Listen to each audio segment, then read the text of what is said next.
Yeah, I got my DOT physical coming up here in a couple of months. Yeah, that's right.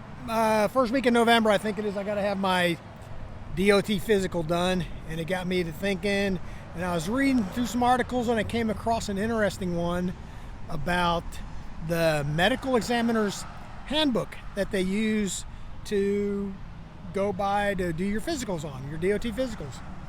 Now, they just came out with a new revised handbook that they're going to use for DOT physicals from here on out, and I learned a few things about this handbook.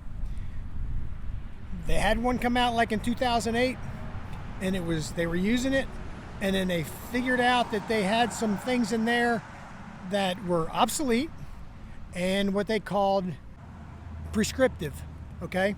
And I got to wonder, what do you mean prescriptive? I thought it all was prescriptive. In other words, telling them what they had to check and all these things for in your DOT physical.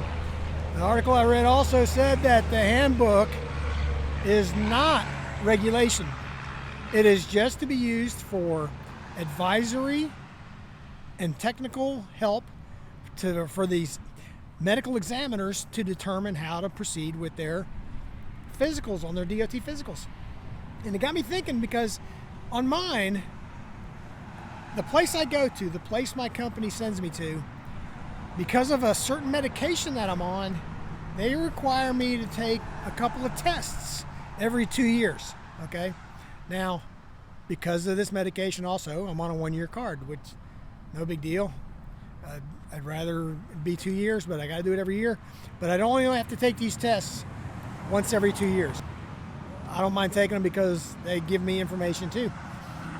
But I always thought that these were regulatory tests that the DOT or FMCSA said that because I'm on this medication, I had to take this test. But it was more than likely just this particular facility that looking over the handbook and deciding that this is something we need to do in this situation. So another thing that I thought of is sleep apnea, right?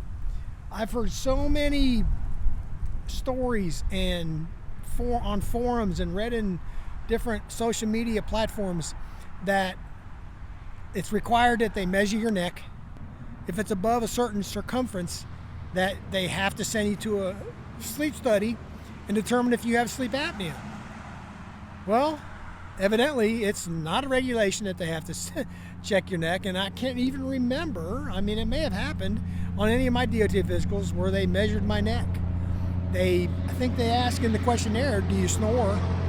Which I don't, but they've never measured my neck as far as I can remember, but I kept hearing these stories about how it's mandatory that they do that. If you have the sleep study and it says you have sleep apnea and you go through the company, they give you the CPAP machine that you got to use, and the insurance pays for that. So I'm wondering if there's some connection with insurance and getting that done for the sleep apnea CPAP companies. Don't know. You can refer whatever you want out of that.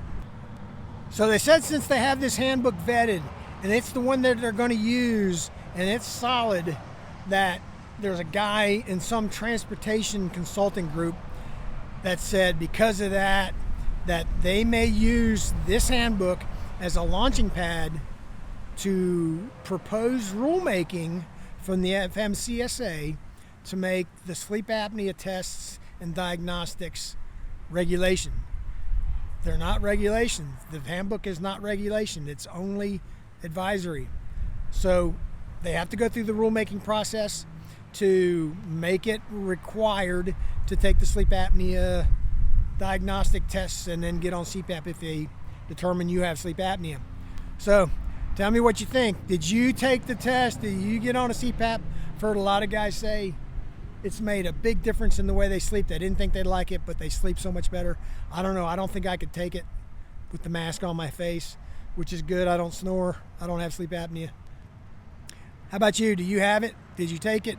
Did you take it and they said you didn't have sleep apnea? I don't know. Tell me what you think about the proposed rulemaking change for sleep apnea and the new handbook coming out. And did you know that the handbook was not regulation. Did you know it was just for advice for these doctors to make and the medical examiner, DOT medical examiners? Did you know that? I don't know. But stick around, watch some more videos of mine. I'd appreciate that. Now, if you have subscribed to this channel, I really appreciate that. It really helps a lot. Like the videos, comment all you can. If you have not, please do subscribe, and then I'll appreciate that. And we'll see you later.